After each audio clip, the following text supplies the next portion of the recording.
have probably, or if you're lucky, not had an encounter with those predatory tow truck people. You step away from your car and turn around and it's gone. There's a question about whether those guys are breaking any state laws.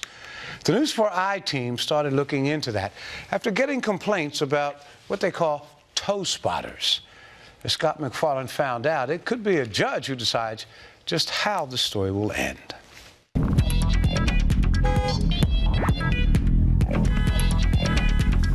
Not unusual. He's looking. On most weekday mornings. They are definitely looking for their car. To spot this, confused people walking around in this downtown Silver Spring parking lot looking for their cars, wondering where they went. I went in to go to a bank, and then I went to go get a haircut. It happened to Suri Dervasula while visiting the Blair's shopping center on East-West Highway. By the time I came out of the shopping center there, my car was taken, towed. Signs are posted stating walk-offs will be towed. But with cars taken within minutes by the company, G&G Towing, some drivers question, is it fair? A lot of consumers who don't realize that somebody is watching them in many cases.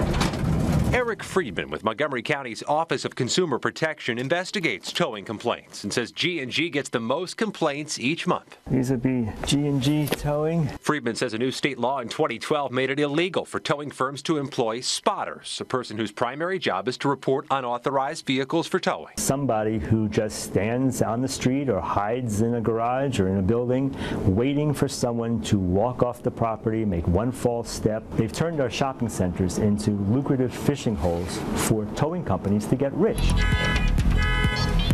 After getting a tip, the News 4 I-Team staked out the Blair's shopping center over several days, each time spotting 2 to 3 guys walking around the lot with phones, taking pictures of cars, watching people, even our team, as they got out of their vehicles. Our cameras caught tow trucks parked right around the corner, swooping in within minutes, even though most of the lot sat empty. In many of these cases, there's plenty of parking, so it's not a matter of a customer not being able to get to a store. The Tower Companies manages the shopping center and told us it started towing because there was a problem in the past with commuters using the lot, taking spaces from customers. It says it does not tolerate spotters on our property. So what were these guys in the parking lot doing? We don't know for sure if they work for G&G Towing. I'm Scott with Channel 4. We're just checking to see how long you've been doing this with G&G Towing. I am not with G&G Towing. What are you talking about? But when we sent Montgomery County a picture of this guy, they said he's not only an employee, but the owner of G&G Towing. And the News 4 I-Team discovered the owner of G&G is suing the state over the new towing law, calling parts of it unconstitutional, including the section about spotting, saying in court records it's oppressive and unreasonable to require photographic evidence while at the same time prohibiting and making it a crime to employ or otherwise compensate individuals who gather and report the required photographic evidence. I guess they saw somebody looking like me crossing the street and then came back and took my car. Suri Dervasula says whoever was watching him got it wrong. Says he never left the parking lot but still got towed. Our camera's rolling as G&G brought his car back to the shopping center. How many times did they actually make this mistake? Who knows, right?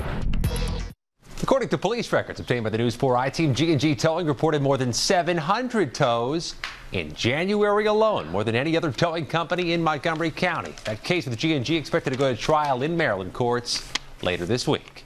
To find out more about the state and county towing laws we referenced, log on to NBCWashington.com and click on Investigations. Scott McFarland, News 4 I-Team.